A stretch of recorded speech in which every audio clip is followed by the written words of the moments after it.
لما شخص يحصل له زي كده قدامك ازاي تقدر تسعفه وتساعده؟ تعالى هقول لك. لما شخص بيقع وقعه جامده كده على وشه لازم اتاكد انه شخص واعي وما اغماش عليه وان هو صاحي، لان هو لو كده لازم اطلب المساعده من اللي حواليه عشان ينقله المستشفى بسرعه.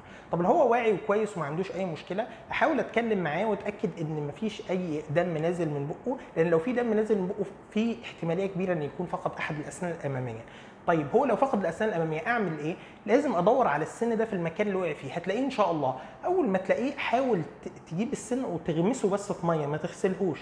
وبعد كده حاول تمسك السن من راس السن، ما تمسكوش من جدره، وترجعه في بقه في نفس المكان اللي وقع منه. طيب انت خايف ومش قادر تعمل ده، حاول بس تحط السن ده في لبن وكلم الدكتور واشرح له اللي حصل عشان يبقى مستعد لاستقباله. وبعد كده حاول ما تتاخرش على الدكتور، في خلال 30 ل 60 دقيقة بالكتير قوي تبقى عنده، عشان يقدر الدكتور يسعف السن ويثبته في مكانه. وصدقني انت كده خدمت الشخص ده خدمة كبيرة جدا. هقول لك عليهم.